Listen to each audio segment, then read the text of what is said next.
بسم اللہ الرحمن الرحیم۔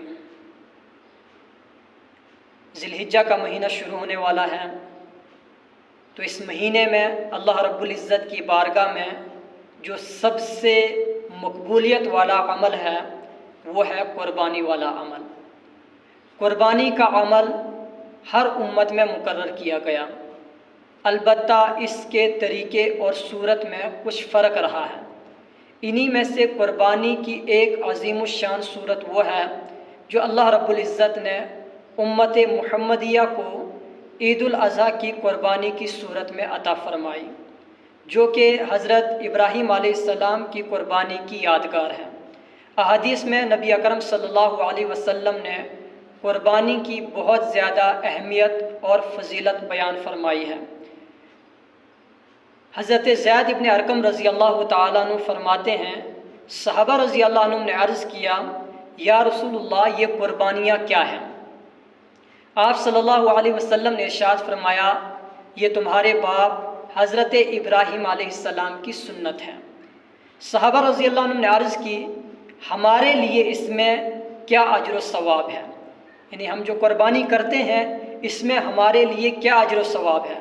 تو آپ صلی اللہ علیہ وسلم نے فرمایا، ہر بال کے بدلے میں ایک نیکی۔ تو اس سے آپ اندازہ لگا سکتے ہیں کہ جانور کے جسم پر کتنے بال ہوتے ہیں۔ اگر آپ بکرا ذبح کرتے ہیں، اگر بکرے کی قربانی کرتے ہیں تو اس کے جسم پر کتنے بال ہوں گے؟ اگر آپ صبح سے لے کر شام تک گننے بیٹھیں گے تو نہیں گن سکتے۔ تو کتنی نیکیاں ملیں گی؟ لاکھوں کروڑوں نیکیاں قربانی کرنے کی وجہ سے مل رہی ہیں۔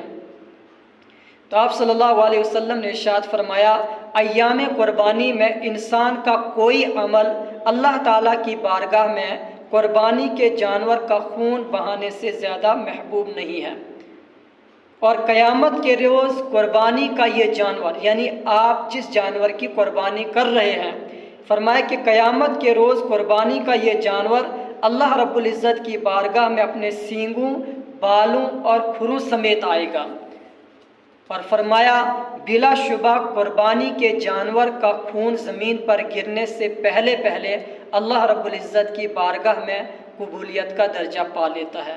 تو اے مومنو، خوش دلی سے قربانی کیا کرو۔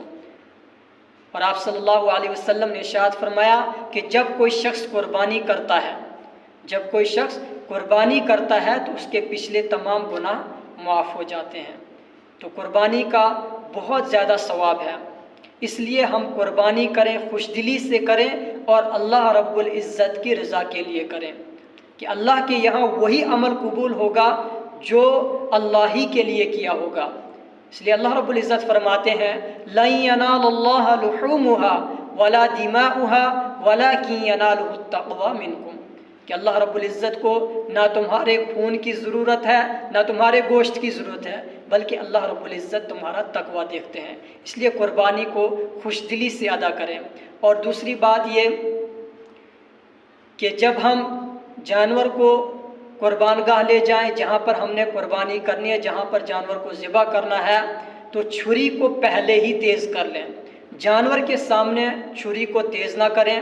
پھر اس کے بعد جب قربانی کرنی ہو تو پہلے یہ دعا پڑھیں، انی وجہت وجہی للذی فطر السماوات والارض حنیفا وما انا من المشرکین ان صلاتی ونسکی ومحیای ومماتی للہ رب العالمین لا شریک لہ وبذالک امرت وانا اول المسلمین۔ تو یہ دعا پڑھیں۔ پھر اس کے بعد اللہم منک ولک پڑھیں۔ پھر اس کے بعد بسم اللہ اللہ اکبر کہہ کر جانور کو ذبح کریں۔ جب جانور ذبح ہو جائے، ذبح کرنے کے بعد پھر اس کے بعد آپ نے دعا پڑھنی، اللہم تقبل منی کما تقبلت من حبیبک وخلیلک ابراہیم علیہ الصلاۃ والسلام۔ تو یہ دعا جانور کو ذبح کرنے کے بعد پڑھنی ہے۔ اور ایک مسئلہ اور ذہن میں رکھیں کہ جانور کو جب ذبح کریں تو چھری تیز ہو، کند چھری سے جانور کو ذبح نہ کریں کہ جانور کو تکلیف ہو۔